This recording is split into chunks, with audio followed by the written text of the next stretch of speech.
달에 이 국경에서 분쟁이 벌어져서 이제 캄보디아 병사 하나가 죽어요. 교전이 벌어진 거예요. 휴전이 이제 발효가 됐는데 아직도 원인 문제는 해결이 전혀 안 됐잖아요. 태국은 이제 F-16부터 그리펜까지 이용을 해서 한국산 공대지 무기가 최초로 실전에 사용됐어요. 아, 그 KGGB 예, 캄보디아를 막 두들겨 팬 거죠. 네. 지들이 먼저 공격을 해놓고 나중엔 빌었어요. 제발 휴전하자고. 캄보디아는 중국과 거의 동맹이라고 볼 수 있어요. 지금 일각에서 미국과 중국의 대리전 아니냐 또. 제가 보기엔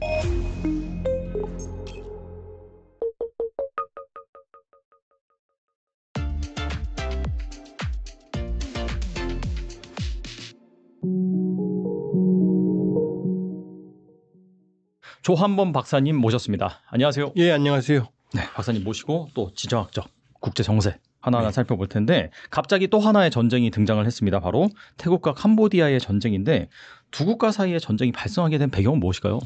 갑작스러운 건 아니에요. 모든 전쟁은 다 네. 이유가 있어요. 그리고 아주 뿌리 깊은 역사적인 배경이거든요.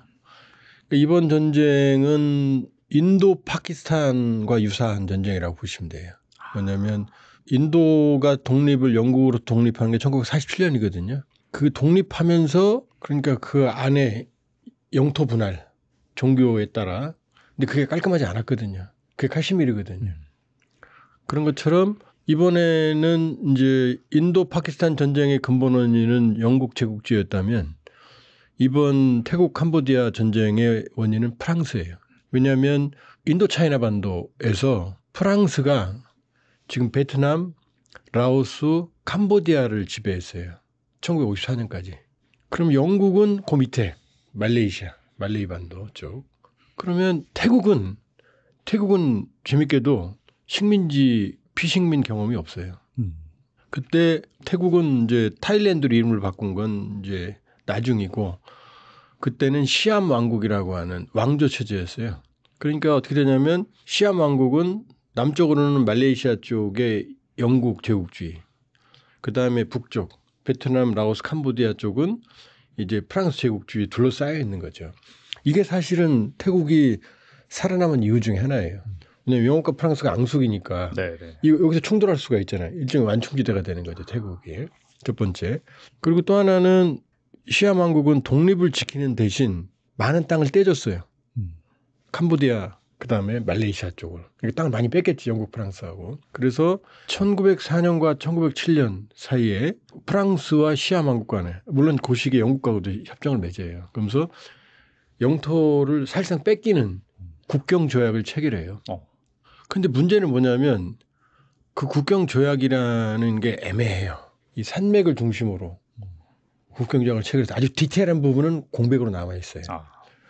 그런 상황에서 프랑스가 1904년, 1907년 국경 조약을 체결한 다음에 그 세부 지도를 만들 때는 그 국경 조약과 좀 다르게 이 태국 안쪽 영토까지를 포함시켜요. 근데 이게 왜 중요하냐면 이런 지도가 만들어지잖아요. 우리도 그러잖아요. 독도 뭐 조선시대 때 보니까 독도가 우리 거였다. 뭐 언제 지도, 몇 년도 지도 그거 찾아내잖아요. 네네. 그게 영토 분쟁에서 상당히 중요한 증거가 돼요. 그러니까 프랑스가 그렇게 지도를 만들었으면 그걸 시암 왕국이 거기 이의를 제기해야 되는데 옛날에 지도 개념이 없으니까 그다음에 땅에 대한 애착도 뭐 몇 미터 몇 킬로미터 이 개념이 없고 지도 자체에 인지를 못한 거예요. 인지에서도 문제 제기를 안 했어요. 그러니까 지도로 보면 어떻게 돼요? 국경 조약에 따라서는 태국에 속한 땅이 지도로 보면 캄보디아께 수십 년 동안 지속이 된 거죠. 근데 1954년 프랑스가 이제 가니까 베트남이 태국이 보고 이게 뭔 소리야? 하고 이제 우리 땅이라고 점령해 버린 거죠. 그랬더니 캄보디아가 국제사법재판소에 제소를 해요. 우리 땅이 내들 가져갔다고. 참 아이러니하게도 여기서 태국이 져요. 왜? 그 지도를 장기간 방치했으니까. 네네. 그러니까 이제 태국이 짜증나는 거죠. 이제 병력을 빼야 되니까. 그러다 결정타가 이제 2008년경인가 캄보디아가 유네스코 이 세계유산 왜냐하면 그 접경 지역의 상당 부분이 그 과거 크메르 제국이 9세기에서 15세기까지 존재하거든요. 자야바르만 7세라고 하는 캄보디아의 위대한 왕 때는 태국, 미얀마, 라오스 여기까지 다 캄보디아 영토예요.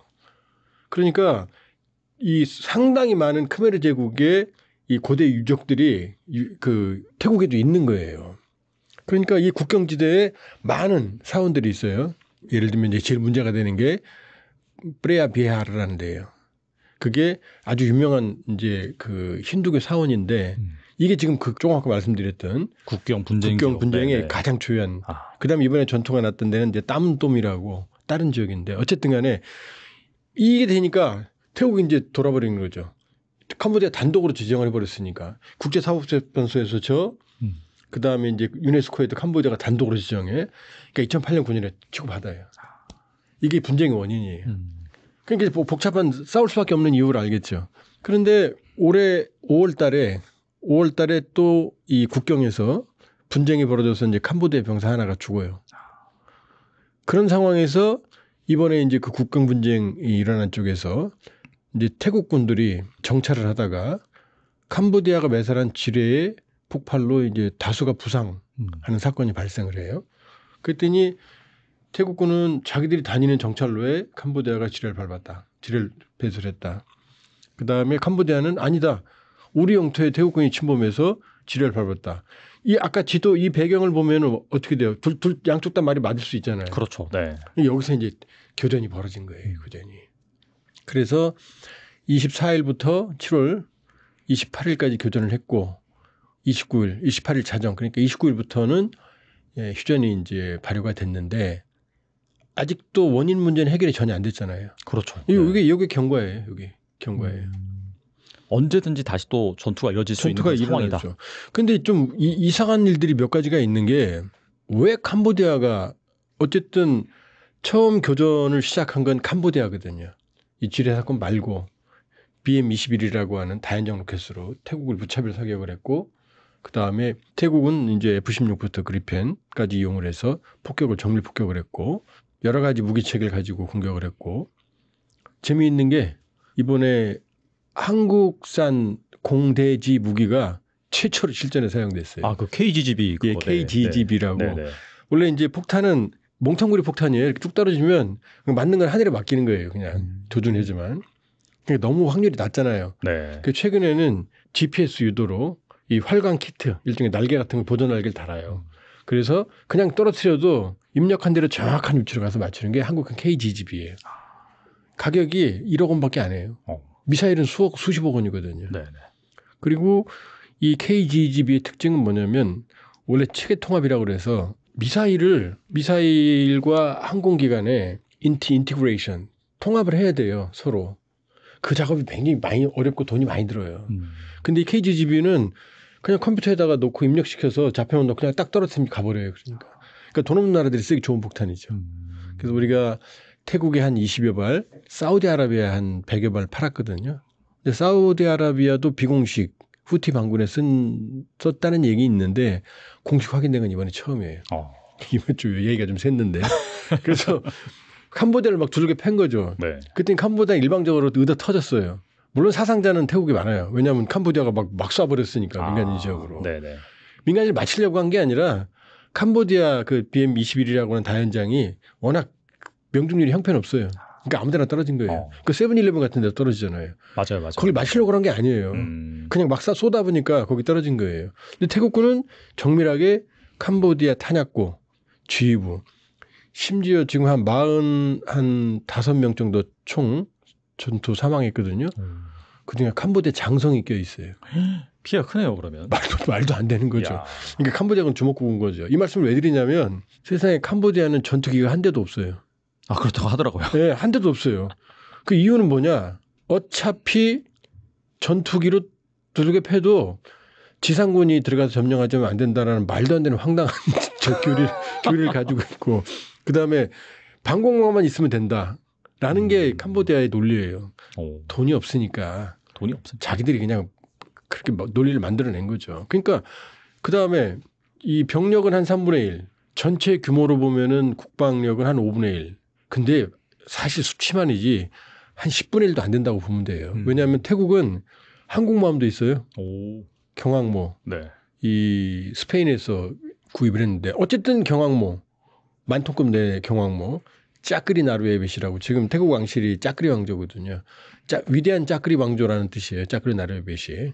어쨌든 항공모함도 있고 그다음에 아까 KGG 말씀드렸지만 우리가 판 호위함도 있어요. 요 호위함 한쪽만 가도 캄보디아 해군은 근처도 못 와요. 그냥 연안 해군이에요. 쉽게 말하면 그냥 나무 목선에 그냥 어부들이 쓰는데 조금 총 하나 요 정도 좀 과장하면은. 그러면 왜 전쟁을 일으켰냐는 거죠. 너 터지는데. 그러게 말이에요. 그게 질문 드리고 싶은 부분이었어요, 사실. 네. 그러니까 왜 전쟁을 했냐는 거죠. 그러니까 전투가 지들이 먼저 공격을 해놓고 나중엔 빌었어요. 제발 휴전하자고. 그래서 트럼프가 또 개입을 해요. 개입을 해서 참 그놈 관세 진짜 관세 없었으면 트럼프 어떻게 했을지 몰라요.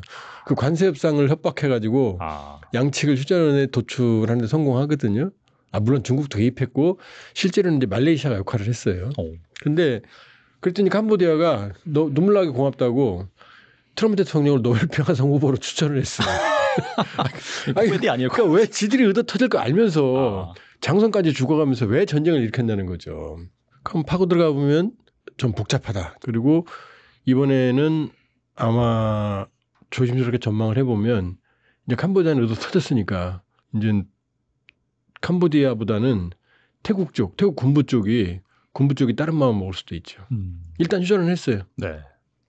그리고 이제 이번에 또 나오는 게 태국은 미국의 동맹이에요. 맞아요. 네네. 네. 그다음에 캄보디아는 중국과 거의 동맹이라고 볼 수 있어요. 론놀이라고 원래 이제 노로돔 시아노쿠 그 사람은 이제 죽어서 왕이었어요. 캄보디아 왕정 체제를 뒤집어 엎은 쿠데타가 론놀 장군이라고 하는 사람이 그 킬링필드가 그때예요.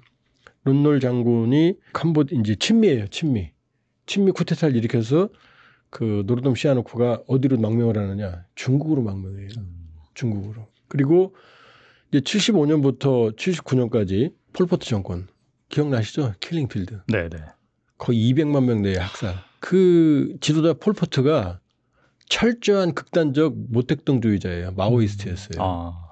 그러니까 예를 들면 이렇게 손만 하얘도 얼굴만 하얘도 죽였어요. 부르주아라고. 대략 한 인구의 한 4분의 1 정도 죽인 걸로 알려지거든요.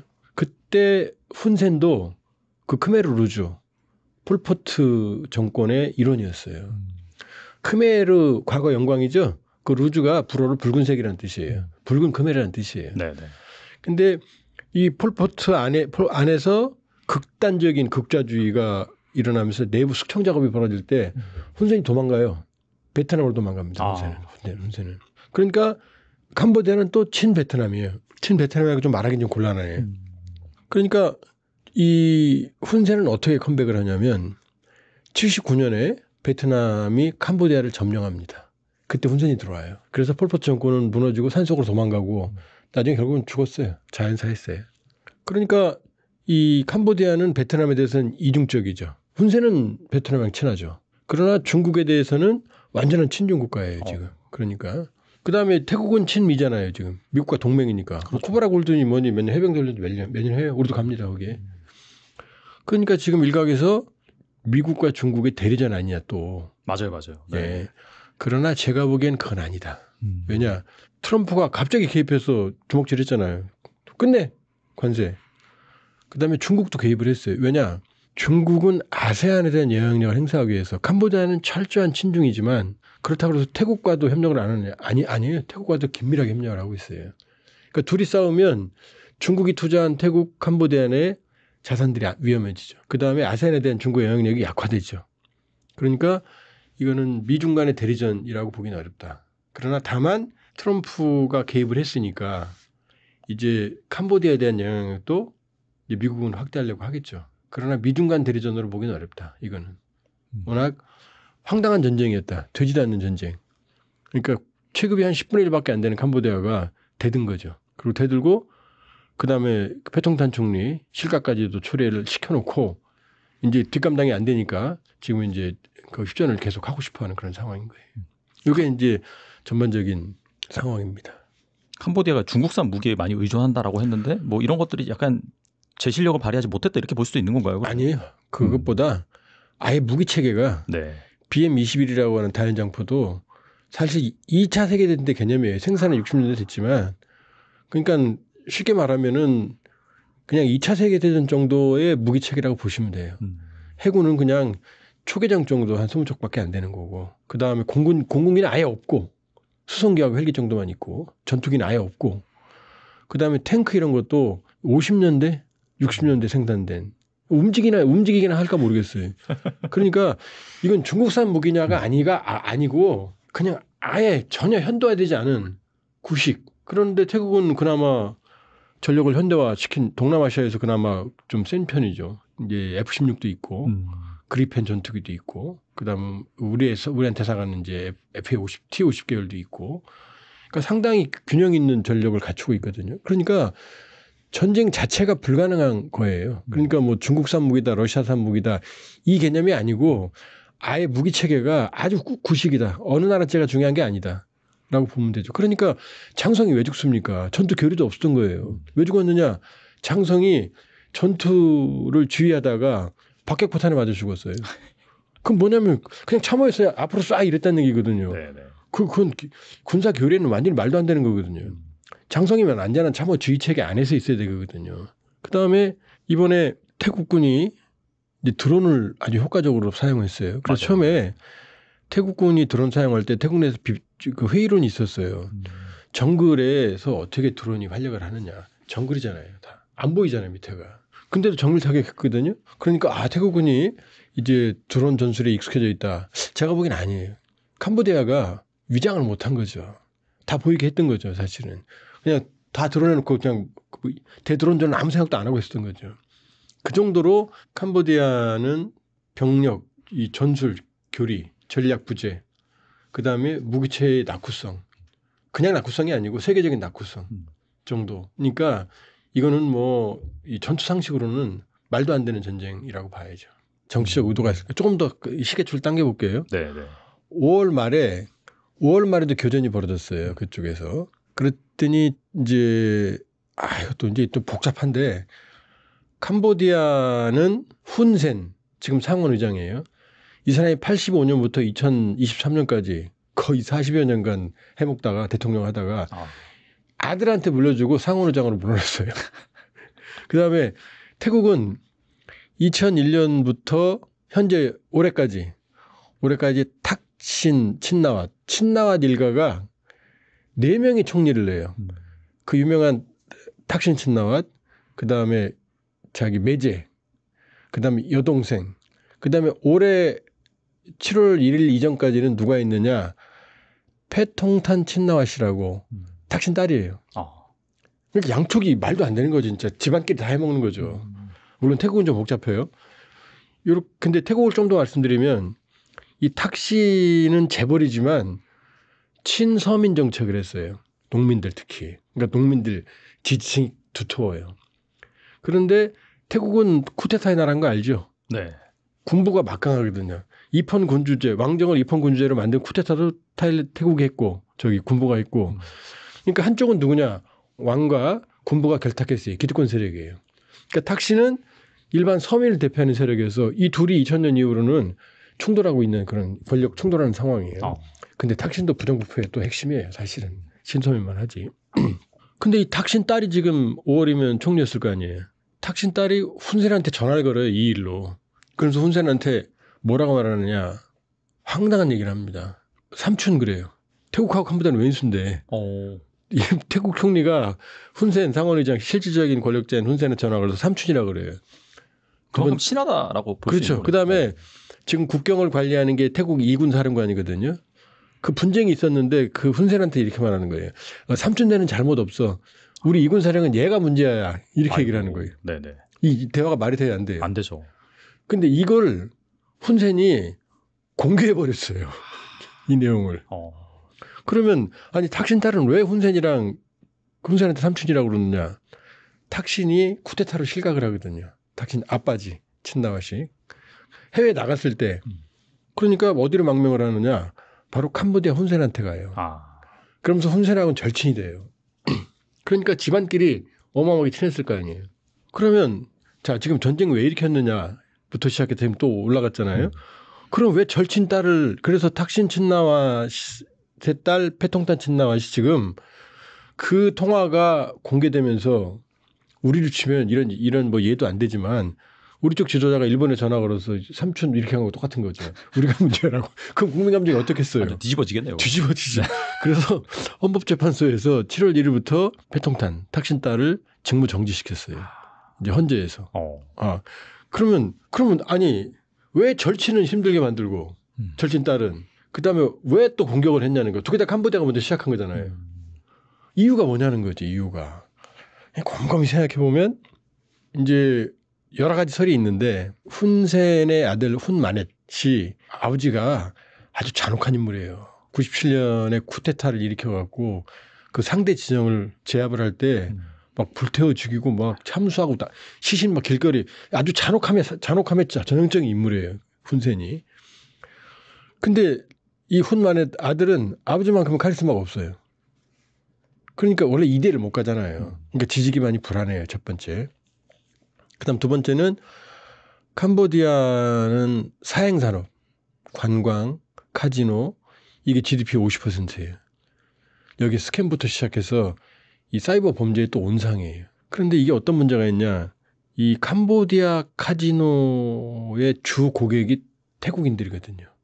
근데 태국에서 자체적으로 카지노 사업을 확장시켜서 캄보디아에 가는 태국인들의 그 외화 유출을 막으려고 그래요, 지금. 첫 번째. 그럼 이제 캄보디아 짜증날 거 아니에요. 두 번째는 이 캄보디아 내의 인터넷 범죄, 사이버 범죄가 도를 넘었어요. 그러니까 태국인, 그다음에 중국인 특히.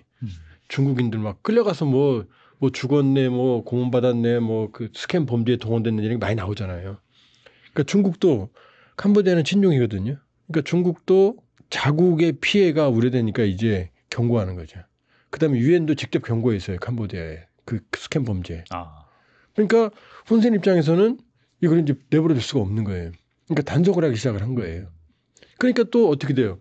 여기 밥 먹고 사는 사람들이 반발하기 시작하는 거죠. 그러니까 캄보디아 내부의 여러 가지 사행산업의 위기 불만 이게 커지니까 훈센 정권이 흔들리니까 네네. 그러니까 이제 민족주의 제고를 위해서 공격을 했다.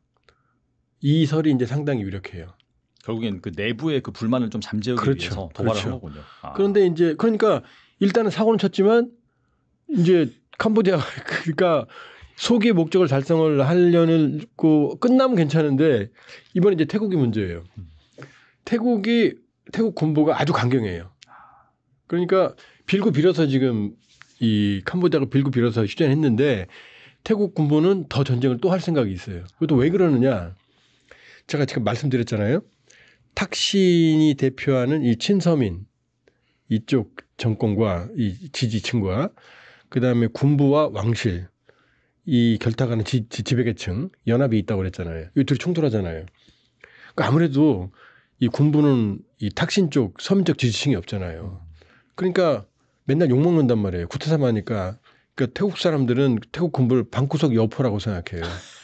시민들만 괴롭힌다고. 근데 이번에 어떻게 됐어요? 기회가 좋잖아. 첫 번째, 이런 체급도 안 되는 것들이 날 건드려. 그러니까 일방적으로 지금 어마어마한 타격을 줬단 말이에요. 캄보디아 장성까지 죽었으니까요. 측근이었어요. 훈센 측근이었어요. 근데 왜 전쟁을 계속하려고 그러느냐? 태국 군부는 이제 좀 폼 좀 나거든요. 이제 태국 국민들이 박수 칠 거 아니에요. 우리 군부가 방구석 여포가 아니야 이럴 거 아니에요. 그러니까 태국 군부는 계속 전쟁을 더 하고 싶어요. 그래서 이게 아주 불안한 휴전인 형성이 됐는데 원인 문제가 해결이 안 됐으니까 그 영토 문제를 합의를 볼 수가 없잖아요. 캄보디아는 캄보디아 나름대로. 왜냐하면 뭐 따문돔이나 프레아비헤아라 이런 것들은 우리로 치면은 뭐라고 그럴까요? 그 고대 아주 자랑스러운 유적들이거든요. 그러니까 이걸 포기할 수가 없죠. 그다음에 태국 입장에서는 엄연한 국경조약이 있는데 그 국경조약을 세밀하게 들어가서 이제 디테일하게 이 규정을 해야 되는데 그게 되겠어요? 그러니까 언제나 또 붙을 수 있다. 이번에 러우 전쟁 관련해서 또 질문을 드려보겠는데 아무래도 휴전이 안 되다 보니까 미국에서 이 러시아를 대상으로 관세 유예 기간을 50일에서 10일로 줄여버린다 이런 말을 하니까 러시아 국가안보회의 의장이 소셜 미디어를 통해서 미국이 전쟁에 휘말릴 수 있다 이런 말을 하니까 또 트럼프가 여기에 또 화가 나가지고 핵 잠수함 2대를 또 러시아 인근에 배치하는. 그래서 이게 쿠바 그 긴장 상태 이후로 최초라고 하더라고요. 뭐 핵 위협 그 관련해서 고조가 된 게. 이거 어떻게 보시나요, 이거는? 원래 이제 정리를 하면 50일 유예 기간을 줬죠. 네네. 그리고 트럼프가 경고했던 게 세컨더리 생션, 2차 제재, 관세 최대 100%. 무슨 얘기냐?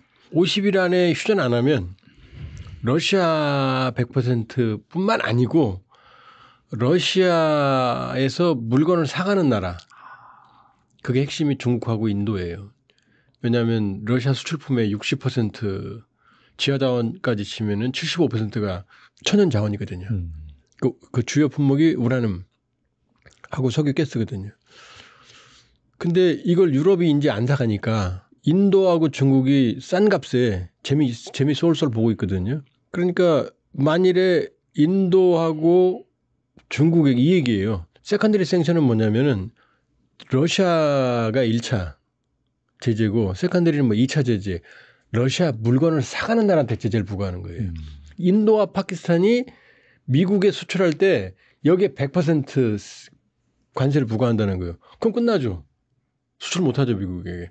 그러니까 무섭죠. 이게 무서운 거죠. 그랬더니 러시아가 짜증내면서 우크라이나에 대한 공격을 더 강화했거든요. 막 키이우 폭격하고 뭐 지금 뭐 키이우 애도의 날까지 만들 정도로 많은 민간인들이 희생되고 있거든요. 그랬더니 트럼프가 짜증내면서 야 이제 12일에서 10일로 줄일 거야 라고 얘기해서 이제 8일까지가 데드라인이에요. 그랬더니 이제 여기에 대해서 러시아가 또 이제 푸틴은 조용히 있고 전 대통령 메드베데프는 제 학교 후배입니다. 푸틴은 선배고 제 책임이 큽니다. 그랬더니 메드베데프가 계속 그냥 격한 말을 해요. 이란 미국이 공격할 때도 저기 이란에 핵무기 공급할 나라 많다 이런 망언도 내부리고 이번에는 뭐라고 말했느냐 이렇게 말하니까 메드베데프가 짜증내면서 이제 또 대대핸드 이건 뭐냐면 냉전기 때 러시아 지도부가 제거되면 자동으로 핵탄두가 발사되는 개념이 있어요. 이게 지도부 건드리지 못하게 하려고. 네네. 그 얘기를 했어요. 대대핸드에게 얘기했거든요. 그랬더니 트럼프가 그게 듣고 이것들 봐라. 야 핵잠수함 배치해. 이거는 이제 러시아 인근에 북극해나 아니면 북해나 아니면 이쪽 캄차카 반도 인근. 왜냐하면 SLBM은 10,000km 넘어가니까요. 그렇죠. 그러니까 거기에 배치하라는 얘기거든요. 그거는 원래 핵추진 잠수함은 물속에 있었어요. 원래. 항상 있죠. 항상 있어요. 왜냐 핵추진 잠수함은 2달 동안 물속에 가라앉아 있으니까 가 있어요. 지금 거기에. 여러 척이 가 있어요. 그 옆에. 근데 이제 노골적으로 말하는 거죠. 야, 2척 더 보내. 이렇게 말하는 거죠. 보낼 필요 없어요. 인근에 가 있어요. 이미. 근데 이 말은 뭐냐. 네. 서로 공개적으로 핵을 얘기하잖아요. 지금. 메드베데프도 트럼프도. 그러니까 이게 이제 위험한 거죠. 거기다가 이건 출발은 푸틴이 했죠. 푸틴이 핵했잖아요. 처음에. 핵 쳐맞을래? 뭐 이렇게 우크라이나 보고. 그러니까 아주 안 좋은 사례죠. 원래 NPT 비확산 조약 체제라는 건 뭐냐면 미국, 영국, 프랑스, 중국, 러시아 5나라 국제 깡패 니들이 핵을 가지는 걸 인정해 줄 테니까 절대로 그래서 no first use 선제 사용 불가라는 그 원칙이 있어. 선제 사용 안 한다. 핵 만드는 거 뭐 그 가난한 저 북한도 만드는데 뭐 어느 나라 못 만들겠어요? 만들어봤자 소용 없으니까 나머지 나라들은 우리는 안 만들 테니까 너네 자식들아 가지고는 있을 때 먼저 쓰지 말고 입 다물고 조용히 있어. 이거였거든요. 네. 이게 전략적 모호성이었고. 근데 지금 떠들잖아요. 지금 핵공격 하네 뭐네 네가 먼저 맞을래. 그러니까 이거는 NPT 체제의 근간을 흔드는 거죠. 그리고 저는 뭐 이란은 농축한다고 그러니 가서 때리고 농축할 수 있거든요. 원래 농축해야만 원자로 했으니까. 그걸 더 많이 농축하면 이제 핵물질이 되지만 그러니까 핵질서가 흔들리는 거예요. 지금 보이지 않게. 거기다 김정은 입만 나면 어떻게 해요? 핵 쏠 거야. 우리 핵은 뭐 절대 거대한 불확실성의 세계로 흘러들어가는 거예요. 트럼프라는 인물이 물론 러우 전쟁은 다른 얘기지만 트럼프라는 인물은 선이 없어요. 그러니까 불확실성 덩어리 그 자체라고 보면 돼요. 관세, 세계 경제 질서, FTA 체결해 놓고 깨버려. 그다음 지 맘대로 뭐 49%야, 30%야, 15%야. 브라질은 뭐 보우소나루 쿠데타 이렇게 어떤 걔 보우소나루 그 정치적 탄압받고 있어. 너는 50%야, 40% 더 줘. 이거는 지금 감당이 안 돼요. 국제 질서에 안정성이 있어야 되는데 그러니까 트럼프가 메드베데프가 오반했지만 그렇다고 바로 물리려고 도척을 더 추가한다? 그럼 이게 핵 대결 구도로 가는 거거든요. 굉장히 위험한 거죠. 참 이게 문제가 심각해진다라는 그런 생각이 들고 있고 아무튼간에 그러면 러시아는 뭐 그렇다고 해서 이 트럼프의 압박에 의해서 뭐 휴전을 하거나 그러진 않을까요? 그러면 휴전으로 가요. 왜냐? 네. 지금 감당을 못 하잖아요. 네. 지금 러시아 우크라이나 정부 당국에 의하면 물론 우크라이나가 조금 뻥이 심해요. 네. 그거는 왜냐? 이해해야지. 전쟁하니까.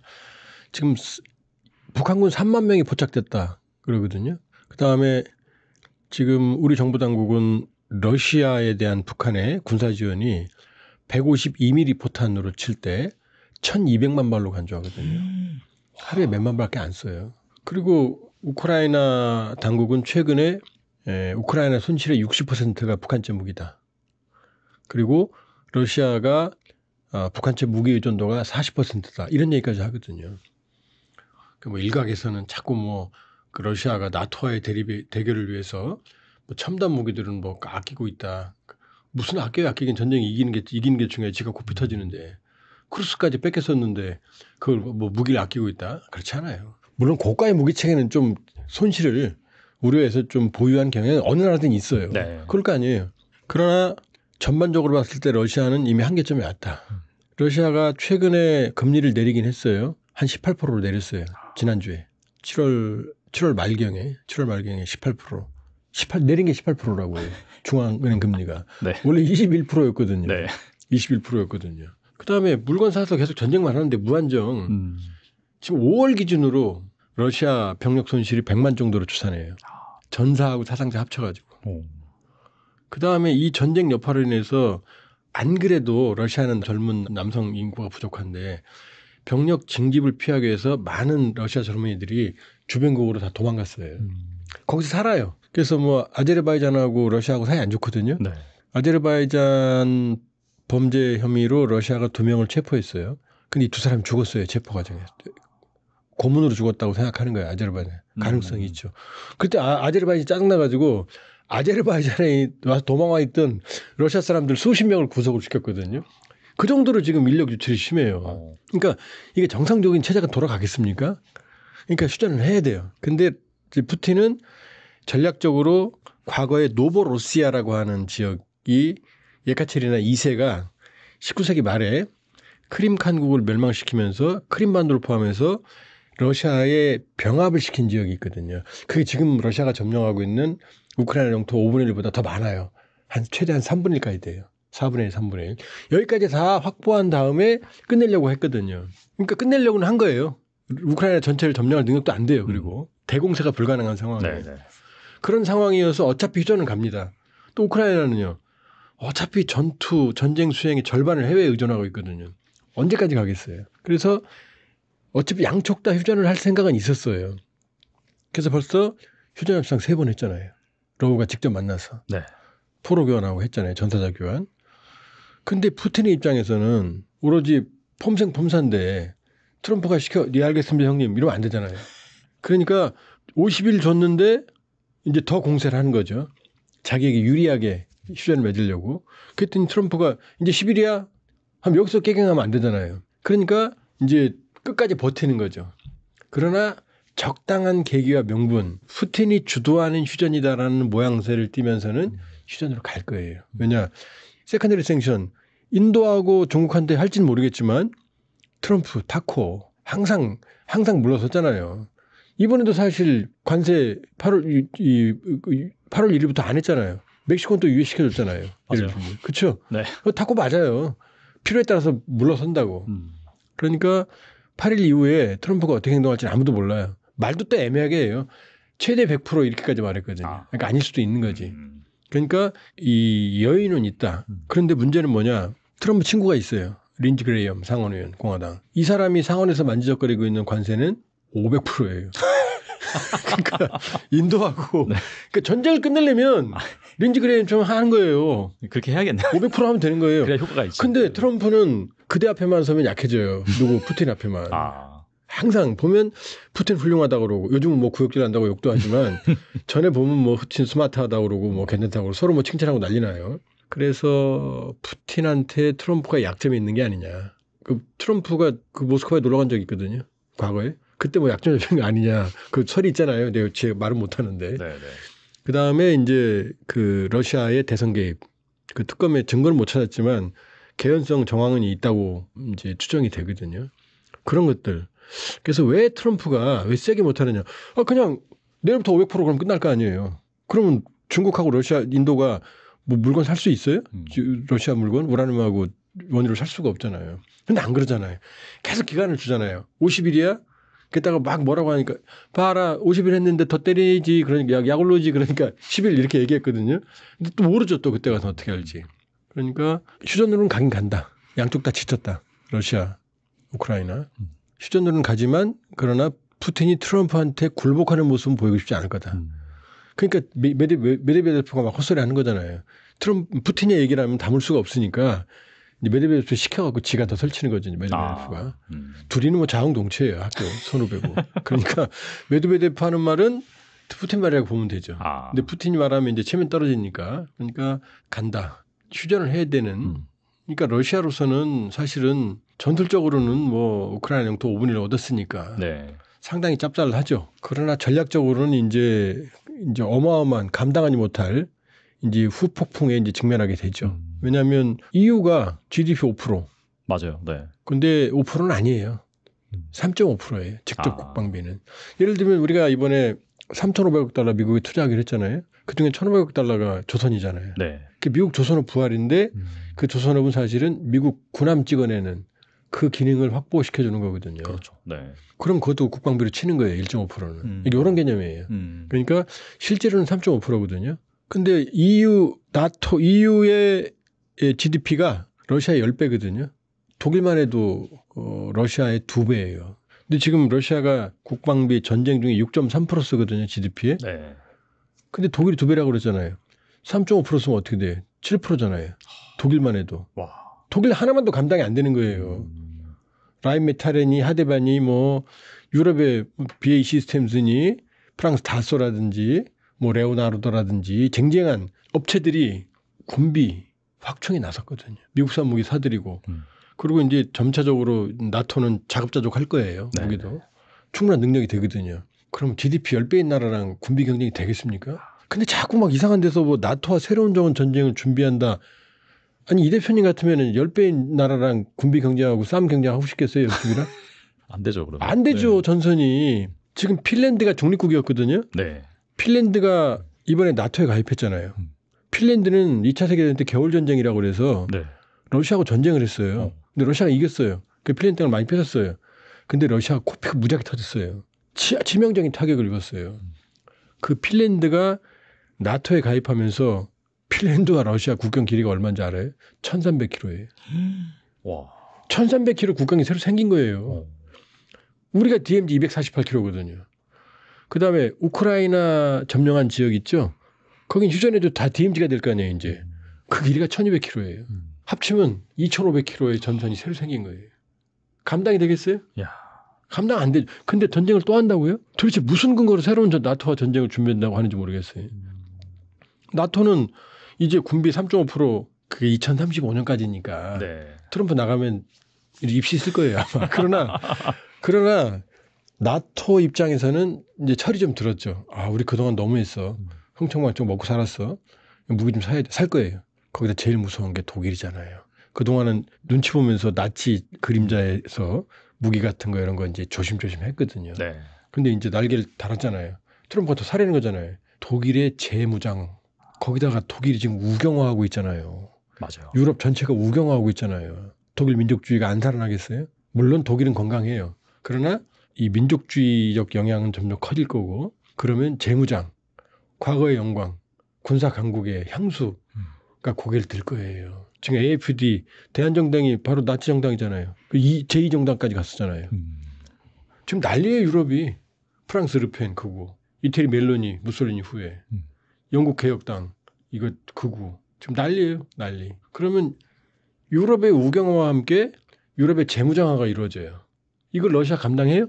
우크라이나는요. 휴전하면 또 어떡하겠어요. 풀을 뜯어먹더라도 이제 무기는 사자 이럴 거 아니에요. 그럼 우크라이나도 재무장할 거라고요. 모든 돈을 들여서 무장할 거라고요. 그러면 이걸 러시아가 감당해요? 인구는 5분의 1밖에 안 되고 GDP는 10분의 1이고 그다음에 국방비도 이제 어마어마하게 쳐질 텐데. 이미 낮춘다고 얘기했잖아요. 너무 많이 써가지고. 그러니까 네. 푸틴이 그랬잖아요. 나토가 5%, 3.5% 쓴다고 그러니까 웃으면서 우린 낮출 거야 이랬잖아요. 그 비웃는 거라고 그랬지만 그게 아니에요. 감당이 안 돼요 지금. 그다음에 전후 복구해야 될 거 아니에요. 이제 러시아가 점령한 지역을 복구 안 하면 쓸데없는 땅이 되잖아요. 여기 천문학적 상황이 또 들어가잖아요. 전쟁에서 돈 날려, 복구하느라고 돈 날려. 그다음에 유럽은 재무장에 등골이 휘는 거죠. 등골이 휘는 거죠. 그러니까 러시아 입장에서는 하루라도 빨리 휴전해야죠. 그나마. 그러니까 휴전으로는 가기 전에 촛불이 마지막에 확 타잖아요. 그거 보시면 돼요. 빠르면 올해 안에 된다. 더 빠르면 가을 정도에 될 수도 있다. 그러나 어느 경우든 푸틴으로서는 체면에 손상이 가는 모습은 보이고 싶지 않을 거다. 트럼프도 계속해서 지금 뱉어놓은 게 있잖아요. 50일이야? 열흘이야? 또 안 해? 그럼 진짜 트럼프 타코가 되는데. 그 트럼프는 갈수록 코너로 몰리잖아요. 자기가 뱉어놓은 말이 있으니까. 24hours 벌써 뭐 얼마 지났어요? 1월 20일 날 취임했잖아요. 지금 6개월도 지났잖아요. 벌써. 7개월, 8개월 지나갔는데. 그럼 트럼프는 체면이 말이 아니죠. 지금 뭐 인도 파키스탄 중재 자기가 중재했다 그래. 이번엔 태국 캄보디아 자기가 중재했다 그래. 그다음에 지금 이란도 때려버렸어. 그러면 남은 건 이제 러우잖아요. 또 하나 있죠. 러브레터 주고받는 김정은. 그러니까 그 두 개를 지금 뭐 캄보디아에서 노벨 평화상 파키스탄도 처음에 이 휴전시키니까 네. 트럼프 대통령을 파키스탄도 노벨 평화상 후보로 추천했었어요. 처음에는. 그러니까 캄보디아 파키스탄의 특징이 있어요. 내버려두면 괴멸당하니까. 그 인도 라팔도 전에 여기 말씀드렸지만은 인도 파키스탄도 라팔 떨어져서 라팔만 쳐다봤지 파키스탄 공군이 괴멸됐어요. 그러니까 더 터지면 죽으니까 이제 트럼프가 고마운 거죠. 캄보디아도 제가 더 터지면 죽으니까 트럼프가 고마운 거죠. 그럼 트럼프가 이러잖아요. 나는 평화의 대통령이야. 웃기는 소리 하고 있는데 전 세계 경제 평화를 파괴하면서 자기 평화의 대통령이라고. 그러니까 어쨌든 트럼프 대통령은 관세는 이제 후유증이 몰려올 거예요. 어마어마한 후유증이. 네. 그 관세는 다 미국 소비자 물 거예요. 그러니까 주변국 삥 뜯은 것 같지만 사실은 미국 소비자 삥 뜯는 거예요. 그 다음에 우리 3,500억 달러, 그 다음에 일본 5,500억 달러, EU 7,000억 달러, 막 그렇죠. 합친 몇억 달러예요. 거의 2조 달러, 거의 한 1조 5천억 달러 되죠. 네. 그 미국에 투자할 데가 있겠어요? 그만큼? 지금 제조업 붕괴돼 있는데 그것도 몰라요. 가봐야 알아요. 그러니까 이건 미국 소비자 물가는 이제 폭등할 거고 후유증이 관세는 들어오겠죠. 네. 그러나 또 BBB 뭐였어요? 감세 정책을 했잖아요. 관세 들어와봤자 감세가 10년간 4조 5천억 달러 수산되거든요. 관세는 3조에서 4조 사이로 돼요. 10년 동안. 더 작잖아요. 그렇죠. 이게 들어와봐야. 그러니까 모스크바 열받아 나간 거 아니에요. 자기는 국가부 체결하려고 그러는데 트럼프가 사고 치니까 수입은 없애버리니까. 이 말씀을 왜 드리냐. 경제에선 재미 못 볼 거다. 제가 보기엔. 제가 하도 장담을 많이 해서 많이 틀렸고 혼나는데 재미 못 볼 가능성이 저는 네네. 거의 확실하다고 봐요. 볼 수가 없어요. 수백 년 된 관세 정책을 왜 안 썼겠어요, 사람들이. 그러면 남는 건 뭐죠? 트럼프는 이제 안보 쪽은 눈에 보이잖아요. 러우 전쟁 휴전하면 저 성과가 있잖아요. 캄보디아, 태국, 인도, 파키스탄. 근데 이스라엘도 지금 이제 점점점 국제적으로 고립되잖아요. 네, 맞아요. 너무 잔인하니까. 지금 G7 국가 중에서도 캐나다까지 팔레스타인 국가 인정한다. 점점 고립될 거예요, 이스라엘. 그럼 이스라엘도 이제 문제 해결하게 돼 정리하게 돼 있어요. 네. 그러면 이제 러우만 끝내면 근데 김정은 만나서 해거리고 둘이 사진 찍으면 이제 노벨 평화상으로 가는 거죠. 그러니까 러우 전쟁은 트럼프가 더 개입을 할 거다. 이렇게 볼 수 있죠. 앞서서도 이 러시아가 북한에 많이 의존하고 있다라고 했는데 최근에 우크라이나 매체는 북한이 러시아에 최대 3만 명에 이르는 군 병력을 우크라이나 전선에 배치했다 그렇게 밝혔거든요. 이건 좀 어떻게 볼 수 있을까요? 더 갈 거예요. 더 갈 가능성이 높아요. 거예요가 아니고 더 갈 가능성이 높아요. 왜냐 말씀드렸잖아요. 네. 우리가 248km DMZ에 양측 대치군이 수십만이거든요. 남북한이. 근데 러우 전쟁은 전선의 길이가 1200km라니까요. 그럼 이 휴전을 해도 이 1200km에 1km에 1개 소대만 놔도 얼마예요 지금. 소대가 1200개가 필요한 거 아니에요. 그 병력이 있냐고요. 러시아가. 없단 말이에요. 그러니까 전쟁은 전쟁을 해서 병력이 필요하고 북한 병력이. 그다음에 휴전하면 사실은 더 많은 병력이 필요해요. 그러니까 우리가 그 우크라이나 이 베트남 전쟁 64년부터 73년인가 약 한 10년 정도 파병을 했거든요. 그때 최대 5만 명이 주둔했고요. 그리고 연인원 32만 명이 갔어요. 그러니까 평균 잡으면 매년 3만 명은 주둔했다는 얘기잖아요. 근데 월남전은 베트남 대게릴라전이었거든요, 주로. 근데 이건 전면전이잖아요. 전쟁이 끝나면 지금은 이제 북한군은 북러 조약에 의해서 상호 군사 원조를 할 때는 네. 침공을 받아서 전쟁 상태에 놓이게 될 때라고 되어 있거든요. 지금 러시아가 점령하고 있는 5분의 1 땅은 러시아가 침공을 한 거잖아요. 그러니까 여긴 안 가 있어요. 인민군이 현재까지는. 쿠르스크, 우크라이나한테 침공받은 지역 네. 여기가 있거든요. 근데 전쟁이 휴전이 되면 러시아는 이미 이 남부 지역을 병합을 해버렸거든요. 그럼 이 러시아 땅이라고 우길 거거든요. 그럼 여기도 들어갈 수 있는 거지 이제 북한군이. 러시아 땅이 돼버렸으니까. 그러니까 지금 규모로 본다면은 2024년 10월 초에 11,000명, 올해 1월에 3,000명 추가 파병, 3,000명이 손실분을 충족하는 거예요. 그러니까 최소 3,000명은 손실됐다는 얘기죠. 그다음에 6월 쇼이구가 안보서기가 평양에 가서 6,000명 추가 파병 공병대 지뢰제거부터 제공까지 그럼 2만 명이죠. 네. 그런데 우크라이나가 그 직후 추가 최대 3만 명이 더 올 거다 이렇게 얘기했거든요. 그리고 최근에 우크라이나 보안국이 3만 명이 지금 포착이 됐다. 이렇게 흐름 가는 거거든요. 그러니까 전쟁이 계속되든 아니면 휴전을 하든 북한군 병력은 더 갈 거다. 그리고 북한이 해외 건축, 토목을 할 때는 인민군대가 가요. 7천국, 8천국이라 그래서 7천국은 건축, 8천국은 토목이거든요. 얘들이 됐더니 건설 여단 애들이 이제 대규모로 파병될 수가 있죠. 그러니까 어느 경우든 북한군은 더 갈 거다. 그리고 이제 쿠르스크 같은 경우는 우크라이나가 침공을 한다잖아요. 거기다 회복했어요. 근데 지금 여기서 계속 밀고 밀려요. 접경 지역에서. 그러니까 우크라이나는 북한군이 이제 우크라이나 영토로 들어올 거다라고 계속 경고하고 있거든요. 그 얘기예요 지금. 쿠르스크에 파병된 애들이 네. 쿠르스크 안에만 있지는 않을 거 아니에요. 전투하면. 따라서 향후에도 인민군은 지속적으로 갈 가능성이 있다. 단기적이 아니라 월남전 우리가 10년 정도 파병했다는 걸 감안할 때 네. 북한군도 장기 갈 수 있다. 그리고 북한 특수부대 말이 특수부대지 우리를 지금 그냥 전투할 수 있는 부대라고 네, 보시면 돼요. 병력을 한 20만 정도 보거든요. 그럼 그중에 뭐 지금 2만 명 관계 확인됐는데 공병까지 그중에 한 5만 가도 여력이 있거든요. 북한군 병력은 최대 90만에서 128만까지 보거든요. 근데 아마 128만은 아닐 거예요. 100만 내외로 치더라도 나머지는 이제 전투병력 보충이 가능하죠. 저는 임무 전환하면 되니까 그동안. 그러니까 지금 북한은 러시아 지원에 총력을 기울이고 있다. 지금 휴전선 조용하죠. 네. 쓰레기 봉투 안 날라오고. 맞아요. 네. 그다음에 뭐 긴장 일으켰다 이런 얘기 전혀 없죠. 왜냐? 지들이 지금 쫄아 있거든요.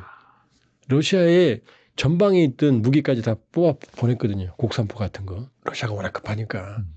그다음에 1,200만 탄약을 보냈으면 그 생산이 보충이 됐겠어요? 아무리 생산해도. 구형 탄약까지 다 보냈는데 오히려 북한이 안보 공백이 있는 거예요. 러시아 지원 때문에. 병력은 더 갈 거고. 여력이 있지만 그 병력이 북한에 있을 때랑 갔을 때랑 공백이 생길 거 아니에요. 거기다 많은 수가 손실됐는데. 그러니까 그렇게 보면은 북한과 러시아의 군사협력은 계속된다. 무기도 더 갈 거고 병력도 더 갈 거다. 이렇게 볼 수 있죠.